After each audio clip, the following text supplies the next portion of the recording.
बहुत समय पहले की बात है। एक समय था जब पृथ्वी पर अत्याचारी राजा हिरण्यकश्यप का शासन था। वह इतना अभिमानी था कि खुद को भगवान मानता था और चाहता था कि पूरा राज्य केवल उसकी पूजा करे।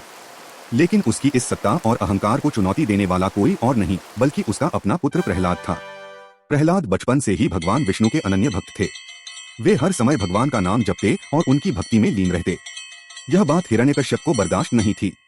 उसने अपने पुत्र को कई बार समझाने की कोशिश की, मगर जब प्रहलाद अपनी भक्ति से पीछे नहीं हटे तो क्रोधित होकर उसने उन्हें दंड देने का निर्णय लिया। हिरण्यकश्यप ने प्रहलाद को मारने के लिए कई प्रयास किए। उसने अपने सैनिकों को आदेश दिया कि वे प्रहलाद को पहाड़ से नीचे फेंक दें, मगर भगवान विष्णु की कृपा से वे बच गए। फिर उसने उन्हें विष देने की कोशिश की, मगर विष भी अमृत बन गया। इस तरह हर बार जब वह प्रहलाद को मारने की योजना बनाता, भगवान विष्णु उनकी रक्षा कर लेते। आखिरकार हिरण्यकश्यप ने अपनी बहन होलिका को बुलाया।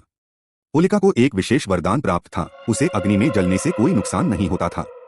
हिरण्यकश्यप ने आदेश दिया कि होलिका प्रहलाद को गोद में लेकर आग में बैठे, जिससे प्रहलाद जलकर मर जाए और उसका रास्ता साफ हो जाए। होलिका अपने वरदान पर गर्वित थी।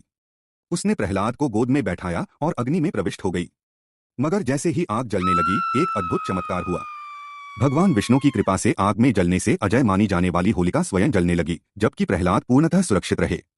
होलिका को तब एहसास हुआ कि उसका वरदान तभी तक प्रभावी था जब वह इसका उपयोग किसी नेक उद्देश्य के लिए करती, लेकिन जैसे ही उसने इसे अधर्म और अन्याय के लिए प्रयोग किया, उसका अंत निश्चित हो गया। इस घटना के बाद लोगों ने इसे बुराई के अंत और अच्छाई की जीत के प्रतीक के रूप में मनाना शुरू किया। आज भी होली के एक दिन पहले होलिका दहन किया जाता है, जिससे यह संदेश मिलता है कि अहंकार, अधर्म और अत्याचार का अंत निश्चित है, चाहे वह कितना भी शक्तिशाली क्यों न हो।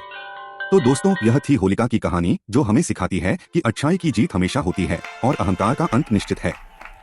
अगर आपको यह कहानी पसंद आई हो तो इसे लाइक करें, अपने दोस्तों के साथ शेयर करें और चैनल को सब्सक्राइब करना न भूलें। मिलते हैं अगली कहानी में।